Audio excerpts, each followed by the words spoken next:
Hey guys, so today I'm going to explain what the difference is between pushing the parking button and holding the parking button. So if you're interested, stay tuned.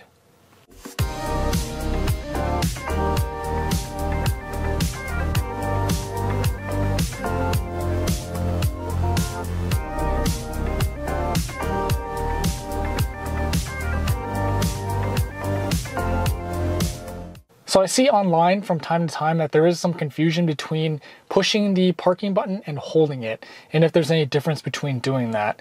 So I'm going to explain, how it works, what it does, and if there are any differences. So to start off, it's actually the same thing. They don't do anything different. So I'm going to explain what each one kind of does in a way and like why there's this confusion. So if we push the parking brake, you can, if we push the button, you can hear it. So let's listen.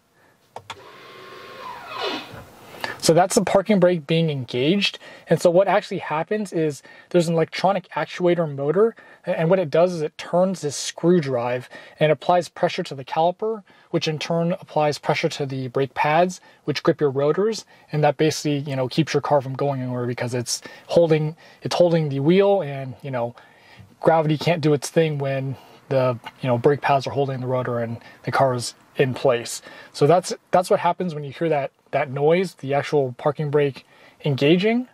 So if we take it one step further and we push and hold this, you'll hear another noise. So let's listen.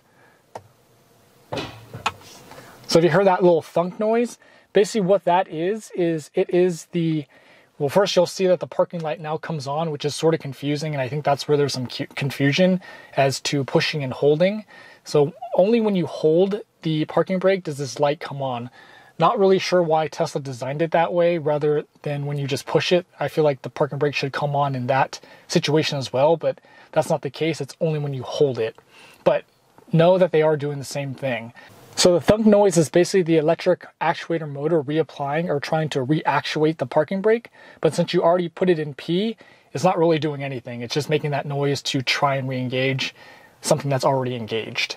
Also keep in mind that the parking brake is independent from your brake line. So, in every car you have fluid brake lines. So when you actually push the brake pedal down, the brake cylinder or brake master cylinder applies pressure to your brake lines, which basically squeezes the fluid to your caliper, which in turn squeezes your rotors.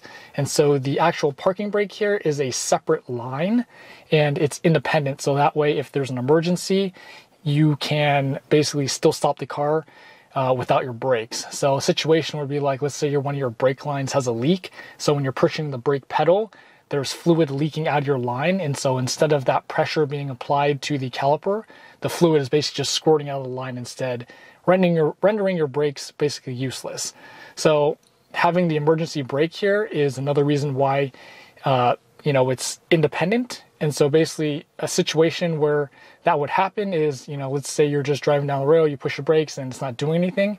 You can actually push and hold the emergency brake here, the parking brake, and what it'll do is it'll grab the calipers will grab the pads and it'll stop the car. It's probably going to drag the wheels too, so you're probably going to slide a little bit depending how fast you're going, but that's basically what it does.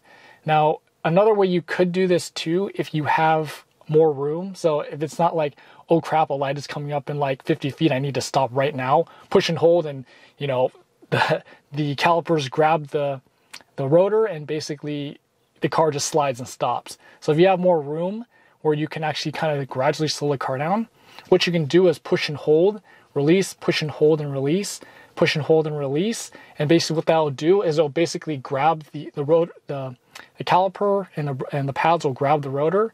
And when you release, it'll let off. So it's basically like doing ABS, but manually. So you push and hold, release, push and hold, release, and it'll do that. And then you can gradually slow the car down that way until you're at a complete stop. And then that's basically it. You can stop like that if you wanted to, if you had to really in an emergency situation. So that's the differences between pushing the parking brake and holding the parking brake. It is an emergency braking line like your handbrake in your ICE car if you need to use it that way. But, the obvious function difference between pushing and holding, there isn't one. It's basically the same thing, just besides this parking button. Again, I don't know why Tesla designed it that way, but they did. So if you found the video helpful, don't forget to comment, like, share, and subscribe. And thanks for watching.